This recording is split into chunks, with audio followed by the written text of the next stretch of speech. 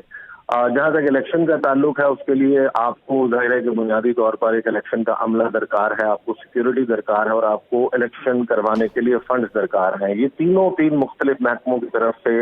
Election commission of Pakistan کو for holding free and fair and transparent election دینا ان کی ذمہ داری ہے۔ فنڈز دینے ہیں حکومت نے،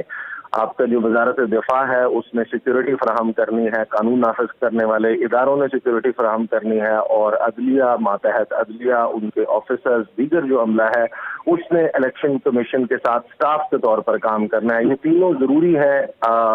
چیزیں، یہ کمپوننٹس ضروری ہیں الیکشنز کروانے کے لیے۔ الیکشن کمیشن کو یہ چاہیے، لیکن اگر ان کو یہ فراہم نہیں کیے جاتے تو دوسری طرف یہ بھی دیکھنا ہو کہ الیکشن کمیشن جو ہے وہ اس بات کے اوپر کس طریقے سے ریئیکٹ کرتا ہے، بیہیو کرتا ہے، لکھتا ہے، بات کرتا ہے، کیونکہ آئینی طور پر تو وہ باؤنڈ ہیں کہ انہوں نے الیکشن کروانا ہے۔ البتہ یہ تعبیریں دیتے ہوئے مسلم لیگ نواز کے لیے خاص طور پر آپ کو نظر آتے ہیں کہ فلاں سن میں فلاں لیڈر اسیسینیٹ ہو گیا تھا۔ محترمہ بینظیر بھٹو کا حوالہ دیا وفاقی وزیر قانون نے، انہوں نے کہا کہ کیونکہ جب وہ ہوا تھا اس وقت جماعتیں بیٹھی تھیں الیکشن کمیشن کے ساتھ مل کر مشاورت سے چند ہفتوں کے لیے الیکشن ڈیلے کر لیا تھا۔ تو ایک تھاٹ پروسیس جو ہے وہ مسلم لیگ نواز میں آلریڈی موجود ہے کہ کوئی طریقہ کار آئینی قانونی نکالا جائے اور اس کے ذریعے الیکشنز کو ڈیلے کیا جائے۔ یہ تو ایک واضح طور پر ایفرٹ نظر آ رہا ہے۔ اب جب تک یہ جو سچویشن ہے، جب ساتھ میں اس وقت ایک بڑی خبر جس کو ڈسکس کر رہے ہیں وہ عمران خان کی ممکنہ گرفتاری ہے۔ اب وہ جو گرفتاری ہے، ظاہر ہے کہ ہائی کورٹ میں جس طریقے سے معاملات انفولڈ ہوتے ہیں، یہ تو آپ کو اگلے چند میرا خیال ہے کہ 1 سے 2 گھنٹے میں آپ کو اس کا علم ہو جائے گا۔ لیکن خان صاحب کی گرفتاری کے حوالے سے بھی واضح طور پر 2 آراء موجود ہیں ان کی پارٹی میں۔ کچھ لوگ یہ سمجھتے ہیں کہ خان صاحب کو گرفتار کرنا کاؤنٹر پروڈکٹیو ہوگا اور خان صاحب کو پولیٹیکل مائلیج ملے گی، ان کو فائدہ ہوگا اور نقصان ہوگا مسلم لیگ نواز کو۔ لیکن ایک خواہش جس کا اظہار کل مریم نواز صاحبہ نے جب وہ تنظیمی کنونشن سے جلسے سے راولپنڈی میں خطاب کر رہی تھی، وہ خواہش بار بار ابل کر سامنے آتے ہوئے نظر آتی ہے مریم نواز صاحبہ کے اینڈ پر اور نواز شریف صاحب کے اینڈ پر کہ عمران خان صاحب کو جیل بھیجنا ہوگا۔ جی عیسیٰ نقوی ہمیں بتائیے گا کہ جیسے حکومت نے کہا کہ ہم جو ہے الیکشن کو وہ جو ہے تاخیر کا شکار بنا رہے ہیں، وہ کہہ رہے ہیں کہ ہم جو ہے وہ نگران حکومت کو اور مزید آگے ایکسٹینڈ کرنا چاہتے ہیں وہ، لیکن اب چونکہ جس طرح سے انتخابات کی جو ہے وہ تاریخ صدر عارف الوی کی جانب سے جو ہے وہ اعلان کر دیا گیا ہے، تو اب ان کا